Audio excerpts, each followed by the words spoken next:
Great questions, Kevin. Thank you. So, the path to intercollegiate athletics has been kind of a long one. When I first went to college here, not at Case, I went to John Carroll down the street. I was originally pre-med, and I was using the athletic training room. I worked there, but also as a way to gain more experience from medical school and get to know the doctors and the Cleveland Clinic and stuff like that. So that was my initial goal. And then my sophomore year, I decided I liked that more than pre-med.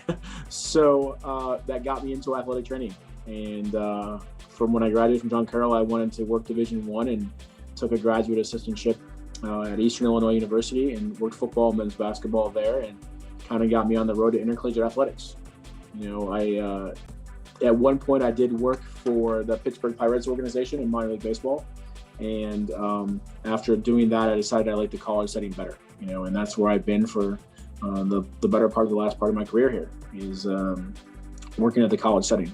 I've worked all three divisions, so it's been good, Division I, II, and III, and to see the differences in all three. And Division III is where I believe I'm happiest, and working in that setting on the intercollegiate side of things. So I really enjoy that.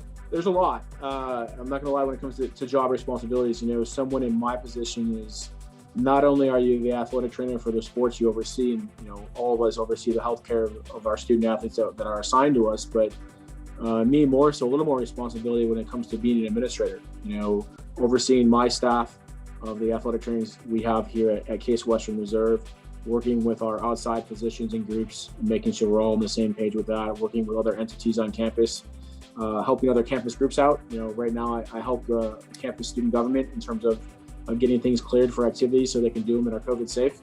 But serving on different committees on campus is a responsibility that we have right now. And it's more than just taping ankles and sometimes the water bottles people see on sidelines, although we're not there right now, with games. But there is a lot of administrative work that goes with it, that it kind of is behind the scenes. I also teach. I teach the introduction to sports medicine class here in our sports medicine minor. So I'm doing that right now this semester again, and that gives me a good opportunity to kind of connect with the students on campus and let them know what sports medicine is about. But there's other administrative responsibility when you deal with budget and insurance and scheduling things, and the weather last week hasn't played well with us, so we've had some scheduling issues I had to deal with and make sure we're all on the same pages to make sure staff are there. But it's a bigger all-encompassing thing. It's more than what probably most people see as just what an athletic trainer does. My favorite memory while being back here at Case Western Reserve is, I haven't been here long. I just got back to Ohio in end of June, first part of July, and I think the best memory I have so far is just being back in Cleveland. I went to college here for 4 years. I loved my time here. People always ask me, would I change anything? I'm like, no, I enjoy the city of Cleveland, and being back at Case, back on campus and in the city of Cleveland has been great. We're fortunate to have a really good staff that work well together, not just in my area, but administratively as well, which isn't always the case at some institutions I've been with, and have a really good relationship with other people on campus. So I think for me, that's kind of the best thing going forward so far. That's a big one. There's a few actually that really come to mind. Obviously, I think the most important people off the bat are my parents. That when it came time for me to choose schools, I had it narrowed down to 3. And they said, choose where you think you're going to be happiest. And so I chose the more expensive of the 3 at John Carroll, So I think it starts with them, is if it wasn't for them saying, hey, go there if you're happiest there, then I don't know if I'd be on the path I was on, But one of my biggest mentors in my profession is Dominic Phillips. He's still the head athletic trainer at John Carroll. He's been there. I talked to him yesterday, just kind of touch base a little bit. He's been there 33 years. That's been his only job. And he's influenced a lot of us, that have been around in athletic training, not only at the collegiate level, but at the professional level as well. So he's had a big influence. And then another gentleman for me has been Ken Biggerstaff. He was the head athletic trainer for the Pittsburgh Pirates when I was there. He really took me under his wing as a new athletic trainer in that setting and taught me a lot about professional sports and working within the professional organization and management and stuff outside of baseball. That's really helped me from a leadership standpoint get to where I am today in terms of the job I have. Oh gosh. Well, my career's long now. You got to remember that. I've been in athletic training since 1992. So before most of our athletes were ever born or probably thought of. But there's no doubt athletics has greatly changed. We were talking about that in class today, just from the simple fact that when I was a student, we didn't have cell phones. And we were talking about how do you handle emergency situation, and they kind of laughed. It's like, you had to find a landline phone, and they're like, a what? You know?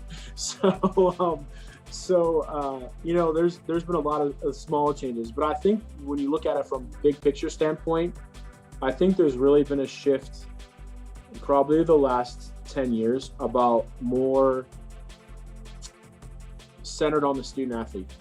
You know, it used to be, you know, and this is not wrong, and I'm not condoning it, it's just you went out and you played in your practice, you know, and took care of things. But now it's looking at the whole athlete as an individual, you know, looking at it from a nutrition standpoint and a strength and conditioning standpoint and the mental health side of things, to make sure that it's not just the injury you're treating from athletics, but you're treating the whole person and making sure they have the resources available to really help them get back to where they are and perform at a high level.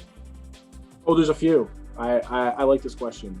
So as a young kid, I'm a big Denver Broncos fan.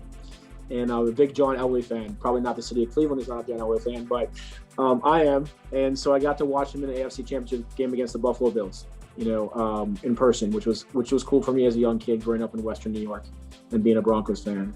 But two other ones really come to mind. One, I got to see my first World Series here in Cleveland when the Tribe played the Braves.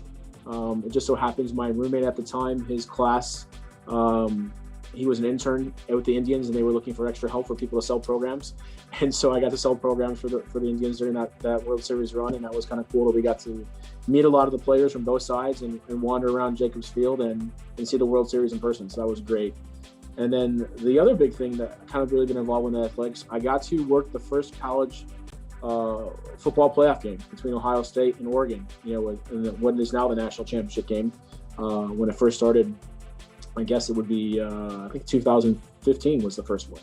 So working that first game that was in Dallas, you know, in Arlington at the Cowboy Stadium. So working with that and getting to meet all those people was quite, over the course of a week, between the coaches you meet and the staff you meet and the administrators you meet and everything that involved that behind the scenes was just phenomenal to be a part of, you know. That was one that kind of struggled with you on how much you want to share. One is, in my younger days, I ran a half marathon. Not many people know that. You know, we trained for it when I was in Illinois and to run in St. Louis, and it was miserable on a very hot, muggy day. So it's not a fond memory for me, but I did do it. So it's one thing people know. But also, I'm Mormon, and not a lot of people know that. You know, I'm a devout Mormon, LDS. And try to do everything I can to represent that faith well, and not let it play too much in what do I do in terms of athletics, but it does have a part in who the person I am today and how it shaped me.